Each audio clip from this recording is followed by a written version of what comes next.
Lectura del libro del Génesis.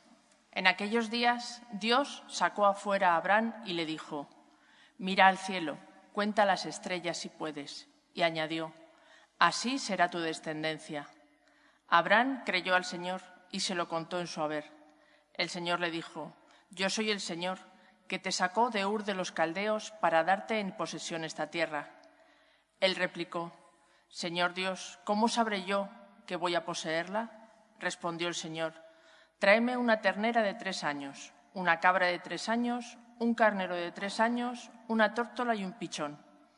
Abraham los trajo y los cortó por el medio, colocando cada mitad frente a la otra, pero no descuartizó las aves. Los buitres bajaban a los cadáveres y Abraham los espantaba. Cuando iba a ponerse el sol, un sueño profundo invadió a Abraham y un terror intenso y oscuro cayó sobre él. El sol se puso y vino la oscuridad. Una humareda de horno y una antorcha ardiendo pasaban entre los miembros descuartizados. Aquel día el Señor hizo alianza con Abraham en estos términos: «A tus descendientes les daré esta tierra, desde el río de Egipto al gran río Éufrates». Palabra de Dios. Te alabamos, Señor. El Señor es mi luz y mi salvación. El Señor es mi luz y mi salvación. El Señor es mi luz y mi salvación. ¿A quién temeré? El Señor es la defensa de mi vida. ¿Quién me hará temblar? El Señor es mi luz y mi salvación. Escúchame, Señor, que te llamo. Ten piedad, respóndeme. Oigo en mi corazón, buscad mi rostro. El Señor es mi luz y mi salvación. Tu rostro buscaré, Señor, no me escondas tu rostro. No rechaces con ira a tu siervo, que tú eres mi auxilio. El Señor es mi luz y mi salvación. Espero gozar de la dicha del Señor en el país de la vida. Espera en el Señor, sé valiente, ten ánimo, espera en el Señor. El Señor es mi luz y mi salvación.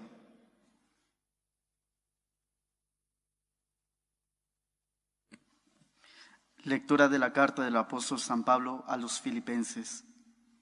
Seguid mi ejemplo, hermanos, y fijaos en los que andan según el modelo que tenéis en nosotros, porque, como os decía muchas veces, y ahora lo repito con lágrimas en los ojos, hay muchos que andan como enemigos de la cruz de Cristo. Su paradero es la perdición, su Dios el vientre, su gloria, sus vergüenzas. Solo aspiran a cosas terrenas. Nosotros, por el contrario, somos ciudadanos del cielo, de donde aguardamos un Salvador, el Señor Jesucristo. Él transformará nuestro cuerpo humilde según el modelo de su cuerpo glorioso, con esa energía que posee para sometérselo todo. Así pues, hermanos míos, queridos y añorados, mi alegría y mi corona, manteneos así en el Señor, queridos. Palabra de Dios. Te alabamos, Señor. Tu palabra me da vida, confío en ti, Señor. Tu palabra es eterna, en ella esperaré.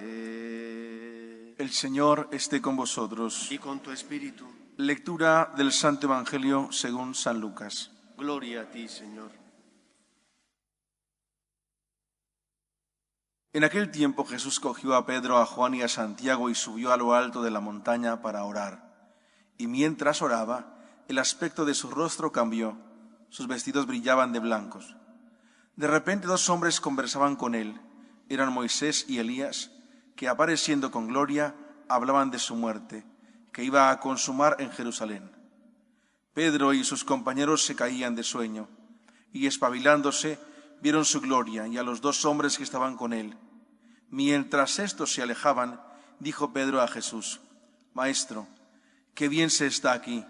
Haremos 3 tiendas, una para ti, otra para Moisés y otra para Elías.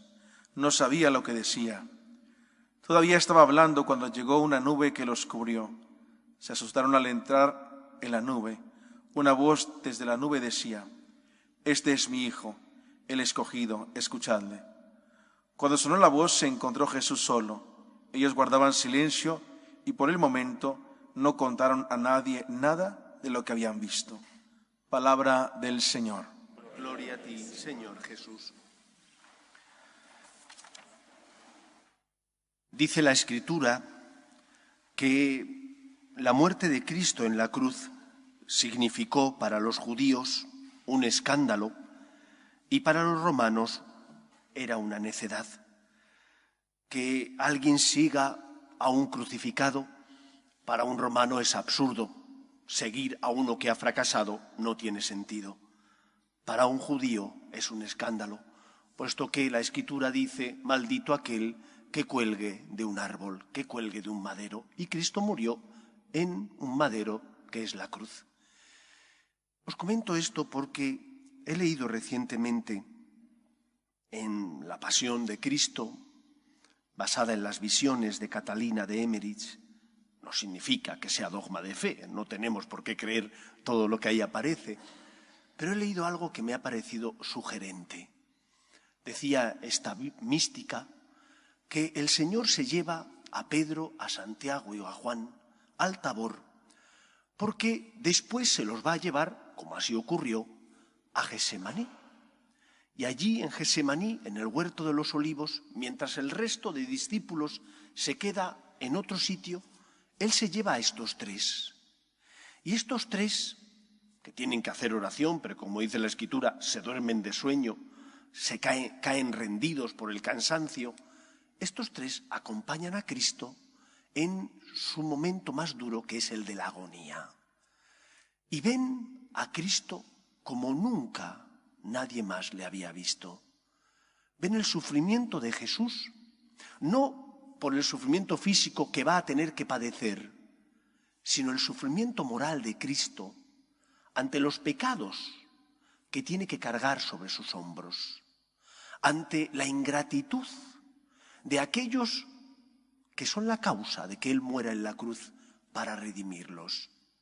Y ante todo ese conjunto de pecado, de miseria, de podredumbre, el corazón, la voluntad humana de Cristo se siente superada. Y por eso el Señor en esa agonía suda sangre. Y solo fueron estos tres aquellos que vieron a Cristo padecer eso. El resto no estaban tan cerca, estaban en el huerto de los olivos, pero no cerca del Maestro.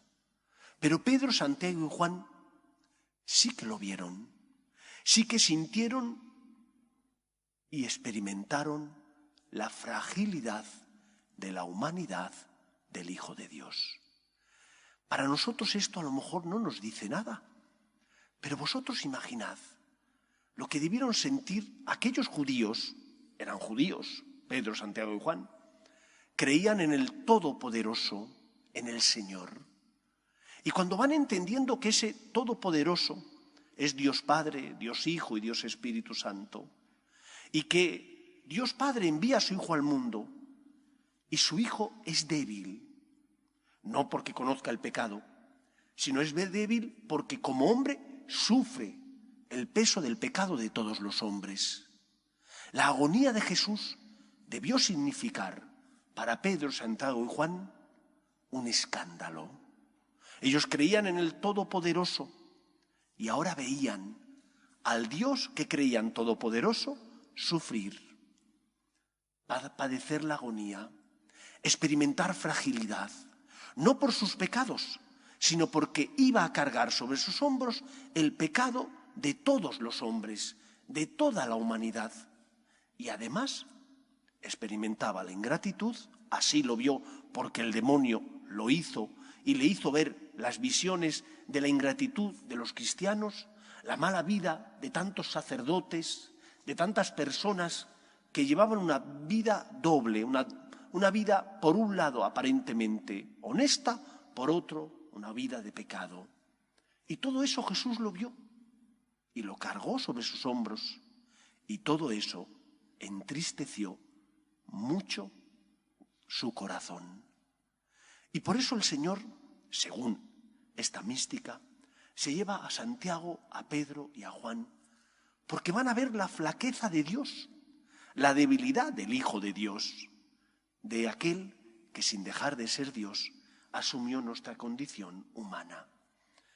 Creo que esto es importante que lo tengamos en cuenta, porque de lo contrario, nuestra vida seguirá basada en mirarnos a nosotros mismos y en pedirle a Dios que me dé fuerzas, que me ayude, que quite y cure y sane mi pecado, pero no acabaré de entender el amor de Dios. Y si no entendemos el amor de Dios, no se produce la conversión verdadera en nuestro corazón. El cristianismo es la religión del amor recíproco, del amor de Dios que envía a su Hijo al mundo por ti y del amor del hombre que ha recibido un don tan grande, pero que siente también la necesidad de corresponder a Dios. Por eso, sientes debilidad, ven a rezar. Experimentas que no tienes fuerzas, que no comprendes los planes de Dios, ven a que el Señor ilumine tu vida, llene tu corazón de esperanza. Pero ante todo, que este tiempo de Cuaresma sea tiempo de sentir con el Señor, de sufrir el miedo, el dolor, la angustia que el Señor sufrió por ti, que el Señor sufrió por cada uno de nosotros. Para nosotros es normal saber que Cristo, Dios y hombre verdadero, sin dejar de ser Dios, asumió nuestra condición humana. Nos lo han enseñado desde pequeños, lo tenemos en teoría asumido, pero ¿de verdad lo tenemos asumido? ¿O nos escandalizamos de Dios cuando, por ejemplo, no nos da lo que nosotros queremos? ¿O nos escandalizamos de Dios cuando, por ejemplo, no avanzamos como nos gustaría avanzar en el camino de la santidad? ¿O nos escandalizamos del Señor cuando no comprendemos sus planes? La pasión-muerte de Cristo debe implicar en nosotros la confianza en Él, el abandono.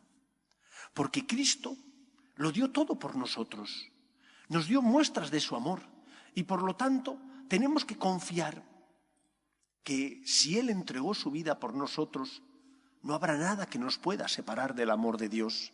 Solamente hay un pecado que no se puede perdonar, el pecado contra el Espíritu Santo, es decir, el pecado de aquel que no cree en el poder de Dios, el pecado de aquel que no cree que el Espíritu Santo pueda transformar su vida y perdonar sus culpas. Si el Espíritu es el que alienta a la Iglesia, una persona que confía en el Espíritu cree, por ejemplo, en los sacramentos.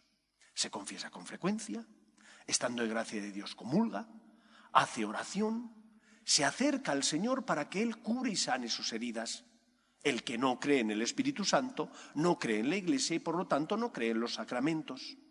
Por eso hay tanta falta de fe dentro de la Iglesia, porque hay muchos que dicen ¿para qué confesarse? Porque Cristo instituyó ese sacramento para el perdón de nuestros pecados, para fortalecer nuestra débil fe. Por eso me tengo que confesar. Por eso, queridos amigos, este pasaje de la transfiguración nos habla de algo mucho más profundo que la necesidad de fuerza, de luz. De eso también nos habla. Nos habla, ante todo, de la debilidad del Hijo de Dios, del sufrimiento que el Hijo de Dios, como verdadero hombre, sintió y experimentó por nosotros, de la angustia que Él padeció en esa noche del Jueves Santo para redimirte y perdonar tus culpas y pecados. Que un corazón agradecido, que se da cuenta de lo que el Señor hizo por nosotros, responda. ¿Y cómo tenemos que responder? Fiándonos de Él, poniéndonos en sus manos, pidiéndole ayuda, dándole gracias por todo lo que nos ha dado. Con mucha frecuencia os hemos comentado, tanto el Padre Santiago como el resto de sacerdotes y yo mismo, esa frase tan bella de Quevedo: polvo somos, Señor, pero polvo enamorado. Un cristiano es polvo porque es pecador, porque experimenta sus miserias todos los días, porque hace el mal que sabe que no tiene que hacer y deja de hacer el bien que desearía realizar. Pero si está enamorado, se levanta. Si está enamorado, le abre el corazón a Cristo. Si está enamorado, reconoce su pecado y le dice: Señor, lo siento. Que el Señor encuentre en nosotros esa respuesta. Vengamos a pedir, ante todo, sentir amor hacia Cristo. Pidamos ante todo al Señor que aumente nuestra fe, pero no solo para soportar las cruces que pesan mucho sobre nuestros hombros, o los silencios de Dios, que a veces es verdad que tienen lugar en nuestra vida y Dios parece que calla. No, pidamos ante todo que nuestro corazón sienta, que nuestro corazón se una al dolor de Cristo, que nuestro corazón sea capaz de ver el escándalo del amor de un Dios que, siendo el Todopoderoso, para salvarnos a nosotros, envía a su Hijo al mundo, que sin dejar de ser Dios, asume nuestra condición humana. ¿Cómo no arrodillarnos ante tal misterio? ¿Cómo no claudicar y dejar la soberbia a un lado ante ese misterio de amor, de misericordia y de entrega? Preparemos bien nuestro corazón desde el agradecimiento y desde el deseo de corresponder a Dios, dando gracias por todos los bienes que hemos recibido, en especial el bien mayor, que es el amor de Dios. Polvo somos, Señor, pero polvo enamorado. Que sea así en nuestras vidas.